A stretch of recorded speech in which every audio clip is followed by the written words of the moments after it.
Most older men think younger women lose interest because of age, but here's something most people never tell you. Age is rarely the real problem.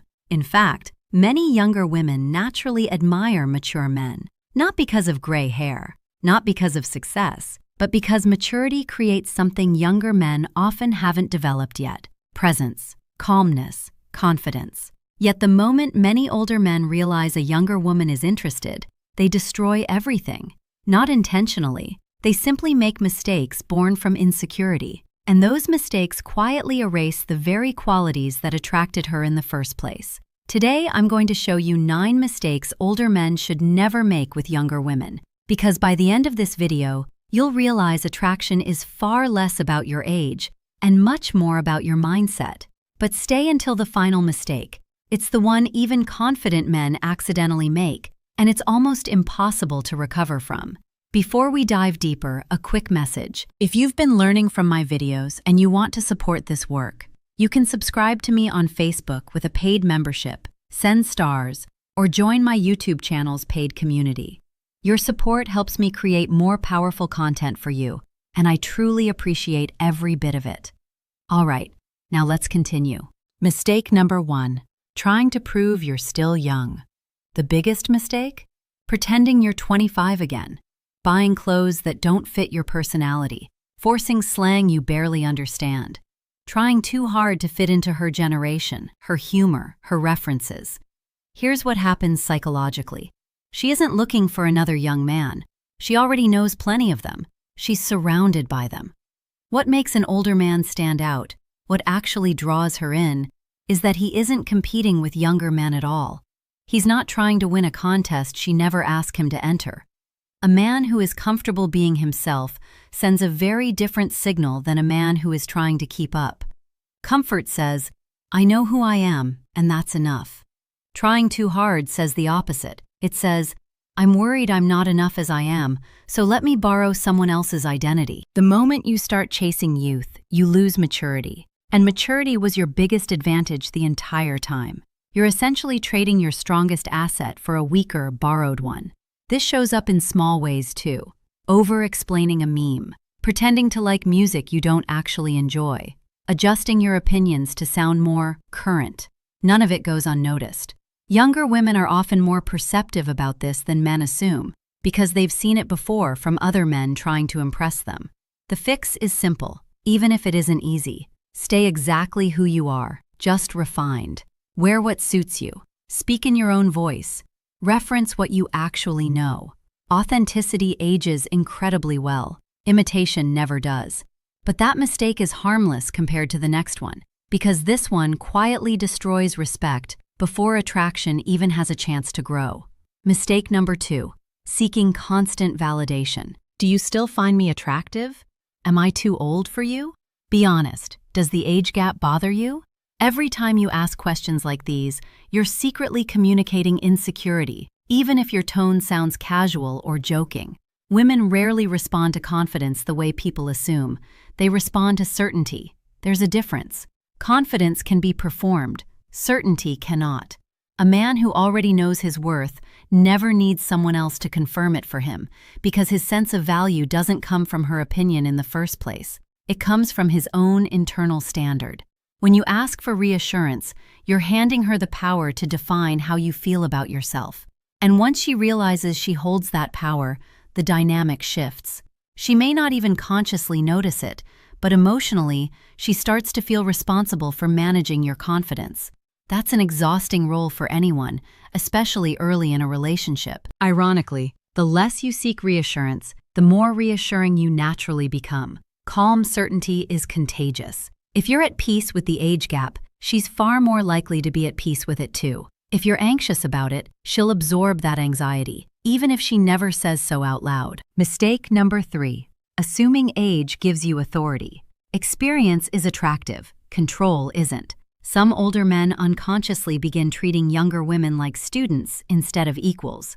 Constant advice, constant corrections, constant lectures about how things really work or what she should do differently. At first, this might even feel flattering to her, someone with more life experience taking an interest in her growth. But eventually, the dynamic curdles. She stops feeling understood and starts feeling managed. Every conversation starts to feel like a performance review. Nobody falls in love with someone who makes them feel small, even subtly, even unintentionally. Wisdom inspires, ego instructs.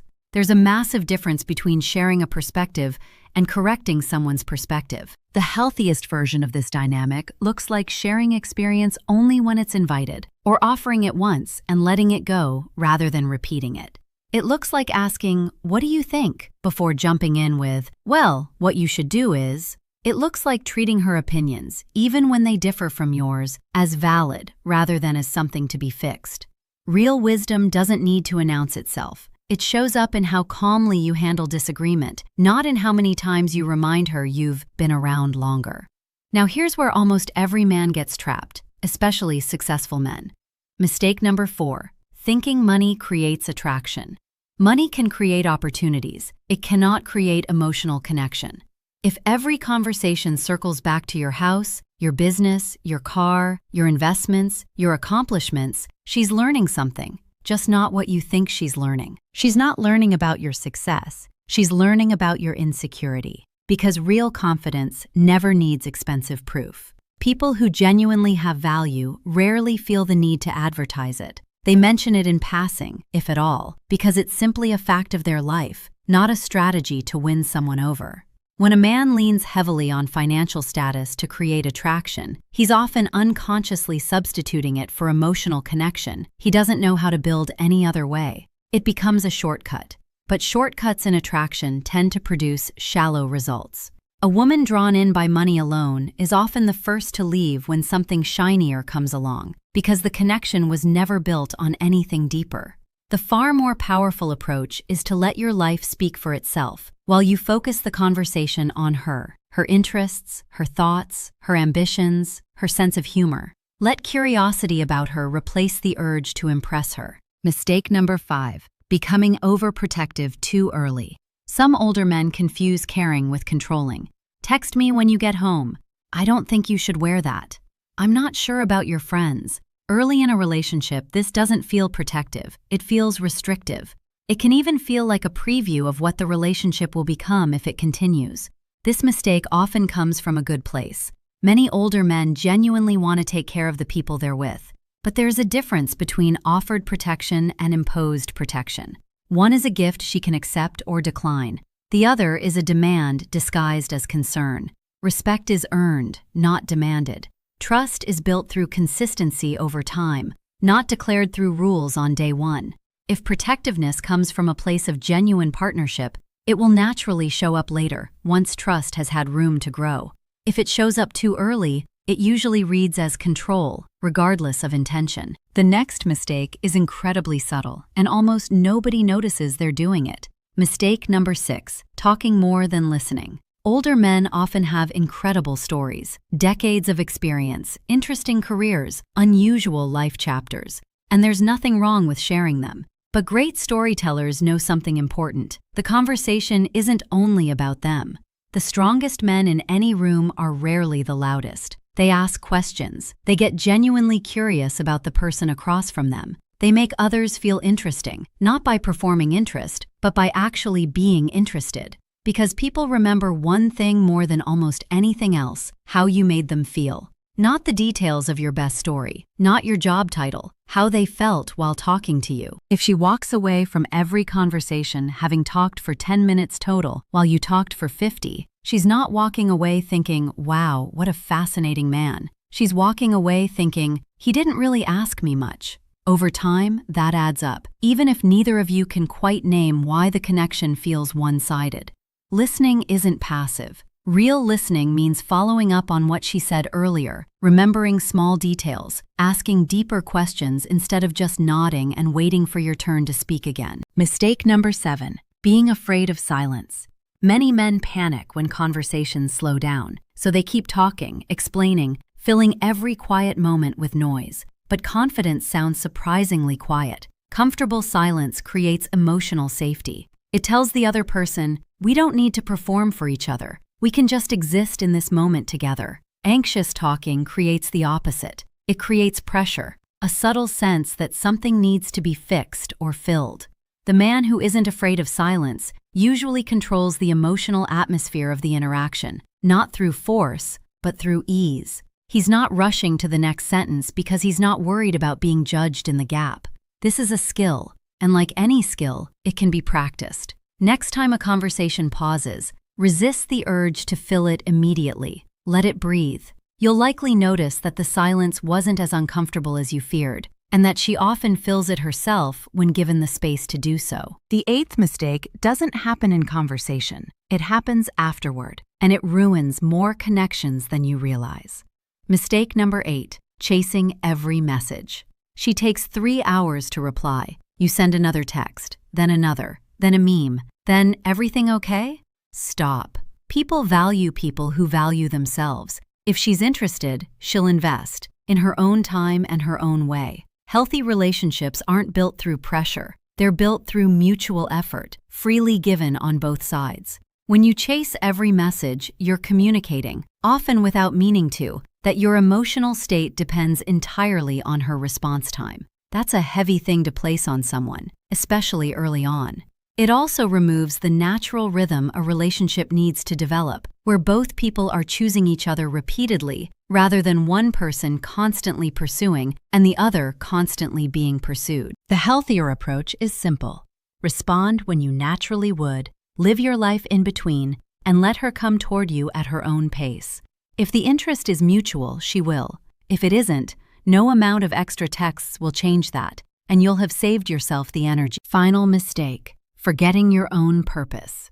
This is the biggest mistake of all. Some men meet an amazing younger woman, and suddenly their hobbies disappear. Their friendships fade into the background. Their goals quietly get put on hold. She becomes their entire world.